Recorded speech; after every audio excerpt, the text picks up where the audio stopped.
ترمیم کا ایشو چل پڑا ہے، تقریباً 1 مہینے کو ہے اور ابھی تک مسئلہ حل بھی نہیں ہوا. حکومت بھی آپ سے رابطے میں ہے، اپوزیشن کی جو بڑی جماعت ہے تحریک انصاف وہ بھی آپ کے ساتھ رابطے میں ہے اور دونوں کا دعویٰ ہے کہ مولانا صاحب ہمارے ساتھ ہیں.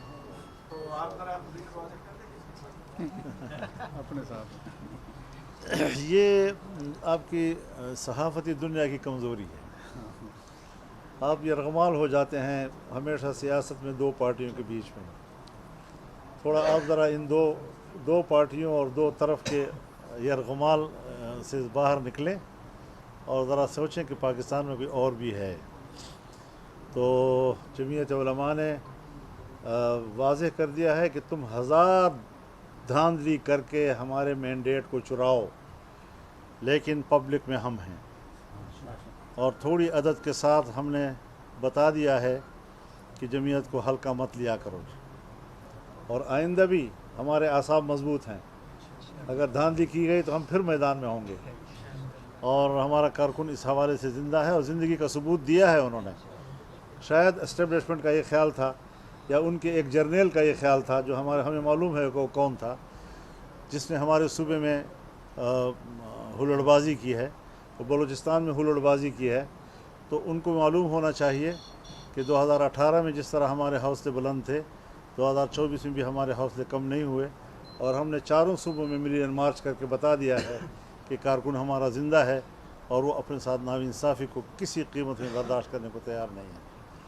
اب رہی بات پارلیمان کی، تو یہ پارلیمان تو اتنی بڑی ترمیم کا حقدار نہیں ہے. اس پارلیمان کا وہ مینڈیٹ نہیں ہے کہ وہ اتنا بڑا کام کر سکے. ہم سمجھتے ہیں کہ الیکشن ہو، حقیقی معنوں میں عوام کے صحیح نمائندے میدان میں آئیں، پارلیمنٹ پر عوام کا اعتماد ہونا چاہیے. اس جعلی قسم کے پارلیمنٹ سے اتنی بڑی آئینی ترمیم کرانا یہ بذات خود ایک ناانصافی ہے. تاہم ہم نے ایک بات کی ہے کہ ہم اگر پارلیمانی کردار بھی جاری رکھیں گے تو ہم نے ضرور پارلیمنٹ میں کچھ تجاویز دی ہیں. اور ہم نے ان سے یہ کہا کہ آپ یہ کیا شخصیات کے بیچ میں پھنس گئے ہیں. ہمیں یہ جج قبول ہے اور ہمیں یہ جج قبول نہیں ہے، اور ججوں کو اس لیے مدت ملازمت میں اضافہ دینا چاہیے اور اس لیے ہمارے ان کی تعداد میں اضافہ کرنا چاہیے. یہ تو پھر سیاسی مقاصد کے لیے آپ اتنی بڑی ترمیم کی طرف جا رہے ہیں. کوئی سیاسی مقاصد کسی پارٹی کے نہیں ہونے چاہیے. آپ عدلیہ میں اصلاحات لائیں اور آپ ایک کانسٹیٹیوشنل کورٹ کی طرف جائیں جو ہمارے COD کا حصہ ہے. یعنی یہ 2006 کا ایک عہد و پیمان ہے جس پر ہم قائم ہیں.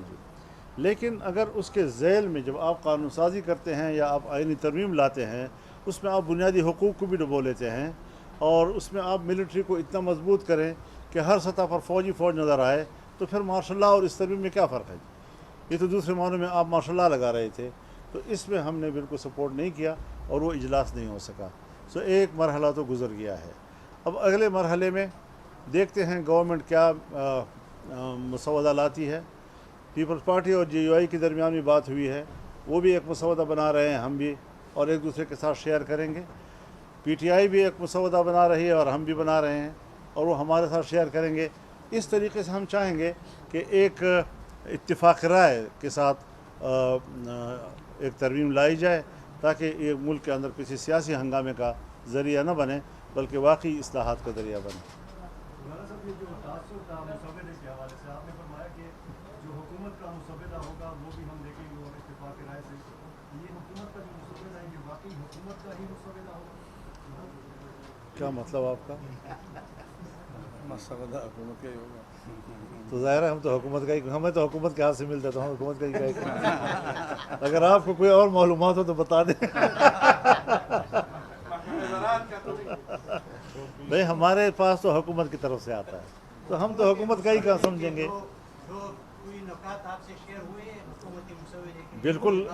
بالکل مسودات ہوئے اور اسی کو دیکھ کر تو ہم نے مسترد کر دیا کہ یہ قابل قبول نہیں ہے. حضرت جو بنیادی حقوق آپ دیتے ہیں قوم کو، عام آدمی کو، اس میں کچھ استثنائیات ہیں جس میں ملٹری کے حوالے سے ہیں، بہت مختصر سے. تو اس چھوٹے سے استثناء کو وسعت دی گئی اور جو بنیادی حقوق کا دائرہ ہے اسے تنگ کر دیا گیا. اور اس کے آگے